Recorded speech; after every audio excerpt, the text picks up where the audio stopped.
The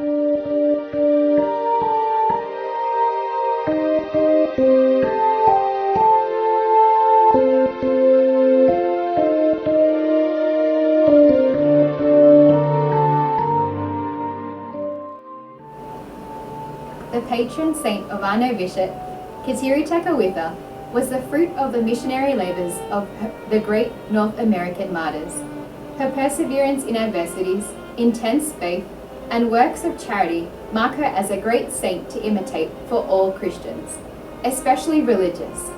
She was canonized as the first Native American saint and is an inspiration for us in our efforts in evangelization of culture. Tekakwitha was born in 1656 in the Mohawk village of Arshaninon, today lying in modern-day upstate New York.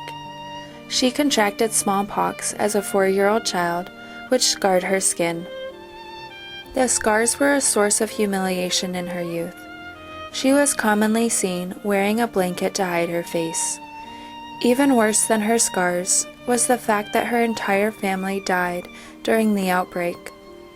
Tekakwitha was subsequently raised by her uncle, who was the chief of the Mohawk clan.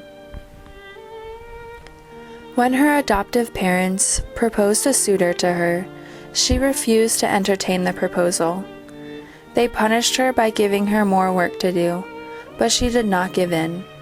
Instead, she remained quiet, diligent, and patient.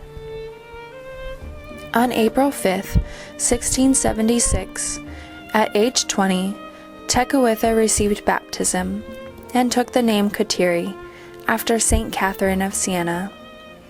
On the Feast of the Annunciation, 1679, she made a vow of perpetual virginity.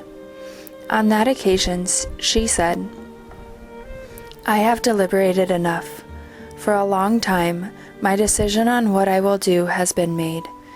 I have consecrated myself to Jesus, Son of Mary. I have chosen him for my husband, and he alone will take me for wife." To avoid persecution, she traveled to a Christian native community south of Montreal. There, Kateri's faith grew ever more intense. She dedicated herself to works of charity, devoted to the Eucharist, prayer, and perfect mortification.